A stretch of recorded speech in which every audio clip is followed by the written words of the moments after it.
The Fortune of the Clampets. Come and listen to my story about a man named Jed, a poor mountaineer who barely kept his family fed. One day, while he was shooting at some food, up through the ground came a bubbling crude oil, that is, black gold, Texas tea. Well, the first thing you know, Jed became a millionaire.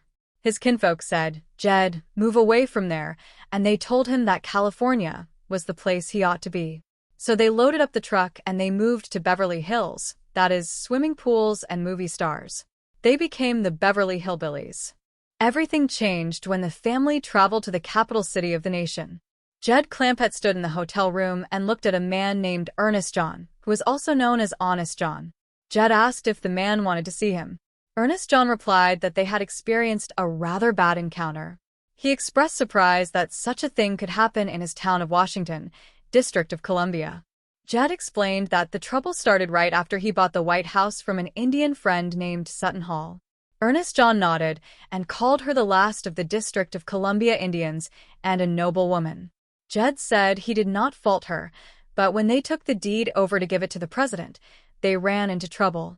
Ernest John was surprised they tried to see the president without telling him, but Jed explained they did not want to bother him. They thought they would just drop in and hand him the Waukegan. When Ernest John looked confused, Jed reminded him that Waukegan was the Indian word for deed. Ernest John agreed, saying he was confused for a moment because Jed used the pale-faced pronunciation. Jed went on to say that things went wrong at the gate of the White House.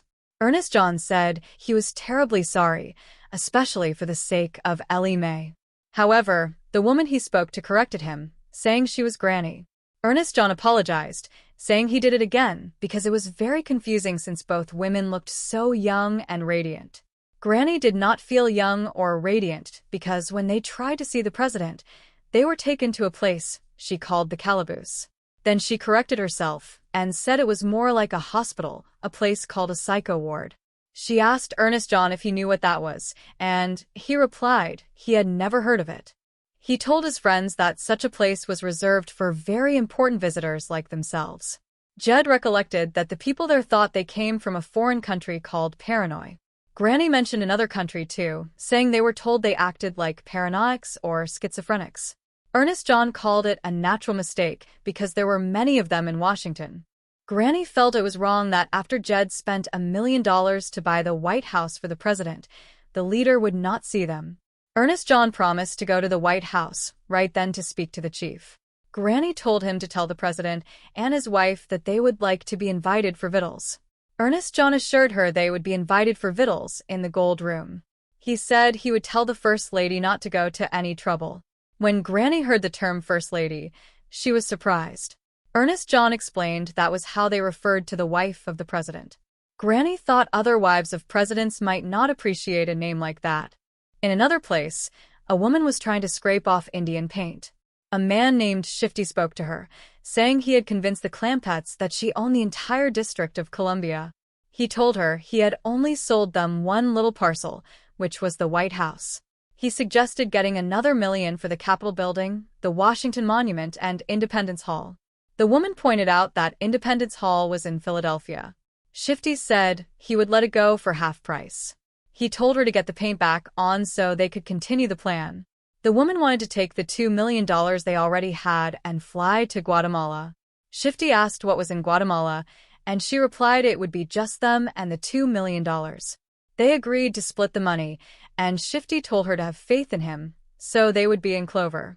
Back at the hotel, Granny was looking for Ellie Mae to help with housework.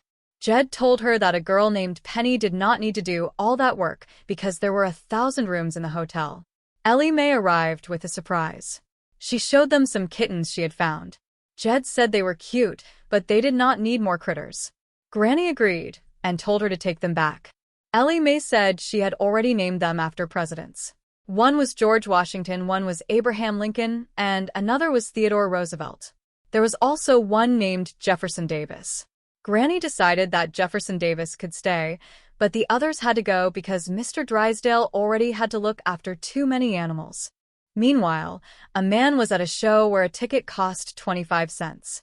Ernest John arrived and wanted to talk to the chief. The chief told him to buy a ticket first. Ernest John paid, and asked what was happening.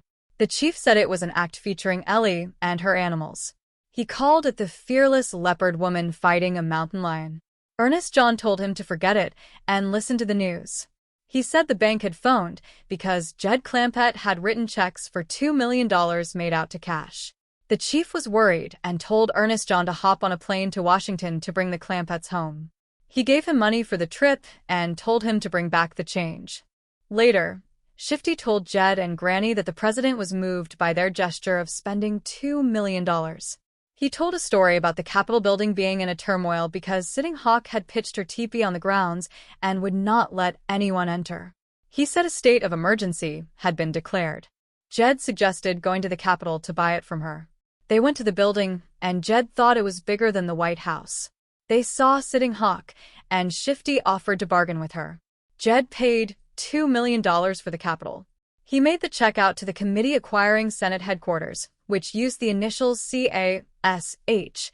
Ernest John told them that the money would be converted to buffalo hide for the Indian woman. Then he offered to sell them the Washington Monument and the Lincoln Memorial as a set for another $1 million. Back at the hotel, Ellie Mae was playing with the kittens. Granny was looking at a map, but could not find the countries of paranoia or schizophrenia. A waiter came to take the dishes, and Jed asked if he looked foreign. The waiter said no. Jed explained that some people thought they were paranoics. The waiter was surprised they had been at the psycho ward. Jed told him that George Washington was sleeping in the other room, along with Abraham Lincoln and Jefferson Davis. The waiter was glad they had made up. Jethro arrived and said he heard Jed bought the Capitol building. Jed said he was going to turn it over to the United States government. They went to see the Washington Monument, and Ernest John told Jed he could ride the elevator for free now that he owned it. He also convinced Jed to buy the Supreme Court building and the Pentagon. Eventually, Shifty and the woman were celebrating. They had $10 million in checks for various landmarks, including the Potomac River. Ernest John had sold everything from the Library of Congress to the airport. Suddenly, the Clampetts arrived at their door. Ellie Mae found one of her kittens and called Ernest John a living saint and one of nature's noblemen for taking in the poor Indian woman. She was so touched by his kindness that she changed the name of a kitten to Honest John Schaefer. She said if everyone was like him, there would be no wars. Shifty became very upset by their praise. He admitted he was a confidence man and that the woman was his wife and partner. He tried to give the $10 million back, saying he did not want it. Jed refused to take it back, and the couple left in a hurry. Granny and Jed were confused. They thought they had overpraised him and that he was just a modest man. They decided it was time to say goodbye to their friends. They thanked everyone for dropping in and invited them back the next week to have a helping of their hospitality. They told everyone to set a spell and take their shoes off. It was a story of a family with a big heart and a lot of gold, living their life in Beverly Hills.